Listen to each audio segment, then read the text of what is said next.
حضرت عمر فاروق رضی اللہ تعالیٰ عنہ نے فرمایا، کم کھانا صحت، کم بولنا حکمت اور کم سونا عبادت میں داخل ہے۔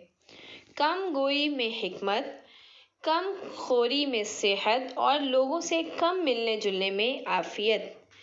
جو پیچھے ہٹا وہ پھر آگے نہیں بڑھے گا۔ لالچ سے زیادہ ذہنی طور پر عقل کو برباد کرنے والی کوئی چیز نہیں، شراب بھی نہیں۔ کسی کے لیے یہ زیبا نہیں کہ ہاتھ پر ہاتھ دھرے بیٹھا رہے اور دعا کرے کہ اے خدا رزق دے۔ خدا آسمان سے سیم و زر کی بارش نہیں کرتا۔ شبہ کے ساتھ کمانا مانگنے سے بہتر ہے۔ ایمان کے بعد بڑی نعمت عورت ہے۔ قبل اس کے کہ بزرگ بنو علم حاصل کرو۔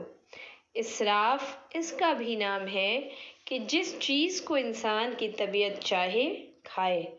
جو شخص اپنا راز پوشیدہ رکھتا ہے گویا اپنی سلامتی کو اپنے قبضے میں رکھتا ہے۔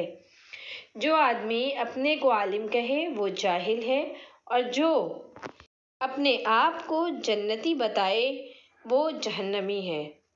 توبۃ النصوح اس کا نام ہے کہ برے فعل سے اس طرح توبہ کی جائے کہ پھر اس کو نہ کرے۔ قوت فی العمل یہ ہے کہ آج کے کام کل پر نہ اٹھا رکھے جائیں۔